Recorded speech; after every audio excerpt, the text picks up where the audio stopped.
Hello, welcome to this Ned Davis research video where we'll help you see the signals. My name is Amy Lubis, NDR's Vice President of Investment Solutions.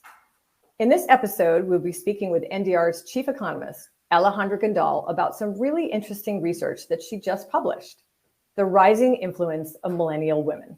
It's a perfect topic to discuss during Women's History Month. Alejandra, thank you for joining me today. You've written about this topic since the pandemic. Your 2022 report was a somber one for women. Female workers, which were disproportionately impacted by the pandemic, had seen participation plunge due to job losses and taking care of dependents. What kind of trends are you seeing now globally? Well, thanks, Amy, so much for having me. And to answer your question, the trends have completely changed, very different from what we expected at that time.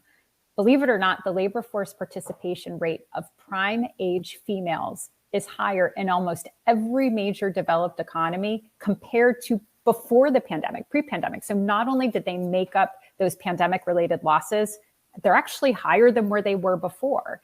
And what's rather interesting is that improvement in female participation was not mirrored by males. In fact, in almost every major developed economy, female participation has outpaced that of males growth-wise. And for many of the developed economies we show in the slide, so this includes Australia, Japan, Germany, Italy, and in South Korea, the prime age female participation rate actually rose to a record in 2023. So we think there are a few reasons why this happened. One is just the types of jobs that have been in demand since, the pandemic ended or since we've seen the pandemic recovery. They just tend to be more female oriented. But another somewhat related reason is females, especially younger females, are more likely to have university educations than males of that same age group. So they're more likely to be employed. And then another aspect to think about too is the pandemic brought about a lot more work flexibility. There's been increased work from home, just flexible work in general. And that actually has benefited women quite a bit and seen a lot join the workforce. That's great news. What trends are you seeing in the United States in particular? Yeah, it's a great follow-up, especially because in the US, we do have quite a bit more granular information by age cohort, so it breaks it down a little more. And so one of the interesting developments is we've seen an enormous surge in participation among millennial women compared to pre-pandemic. In fact, if you look at the participation rate of females ages 25 to 34 and 35 to 44, so this is pretty roughly the millennial population, in 2023, it was the highest since data began in 1948. And as you can see on these charts, again, these gains were very specific to females. We did not see the same types of gains in participation among males. That's really interesting. When you look at consumer spending patterns, did you see some differences between females and males? Yeah, it's a great question. And I do like to point out that it is so important to monitor millennial spending as a whole.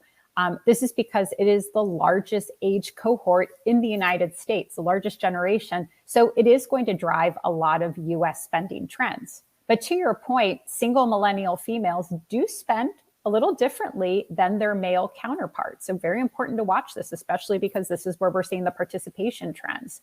So if you look at discretionary items, women do spend a little bit more on apparel than men do, particularly in the older millennial age category of 35 to 44.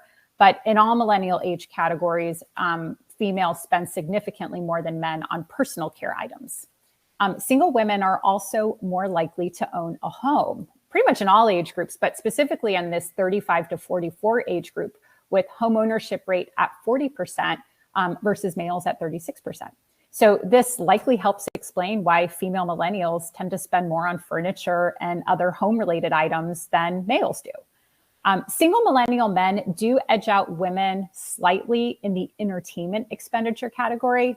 However, the type of entertainment spending does vary by gender. So women spend quite a bit more on their pets and pet care, whereas males are more likely to spend significantly more on electronic devices.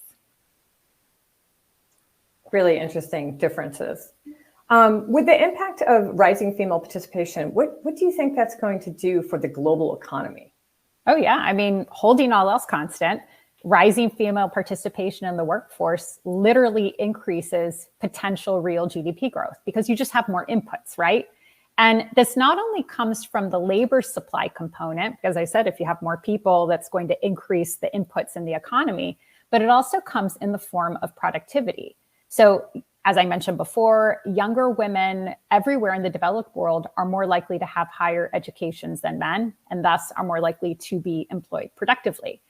Females also have a greater tendency to spend money on educating their children. So that effectively leads to a more productive workforce or more productive generations down the road.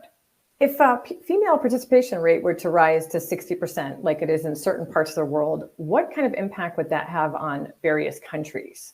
Oh, it could be enormous. And just to give you an example, 60% is not unachievable. You see 60% participation in Scandinavian countries, New Zealand, Australia, Canada, and even China.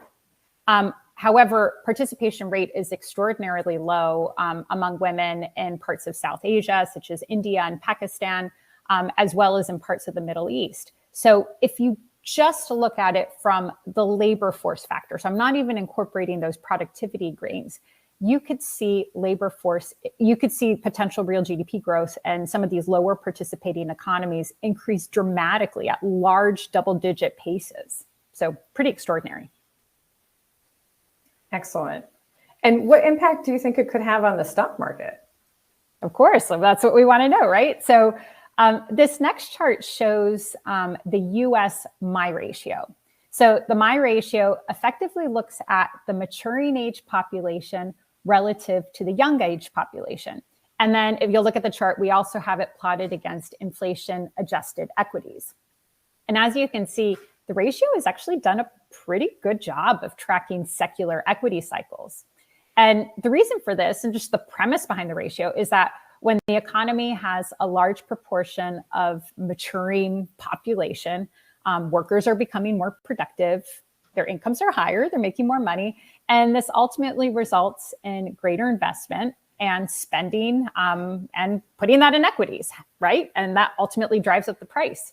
And so if you look at the chart, the US MI ratio is projected to rise over the next decade or so due to this large millennial population sort of aging into this category, this maturing age category. And so as we look at that record proportion of millennial women in the workforce, that could add quite a bit to that tailwind. Well, that's great news, particularly for the long run for equities. Alejandra, thank you so much for your insights.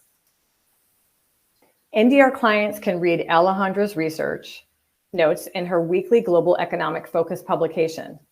The indicators that Alejandra and our research team have developed are also available in our model portfolios, which are available through direct delivery, through TAMPs, as well as ETFs.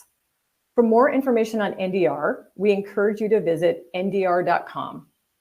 For those listening in audio-only mode, video versions including charts are available at See the Signals by going to info.ndr.com/NDR-signals. Thank you for joining us as we help you see the signals. So long.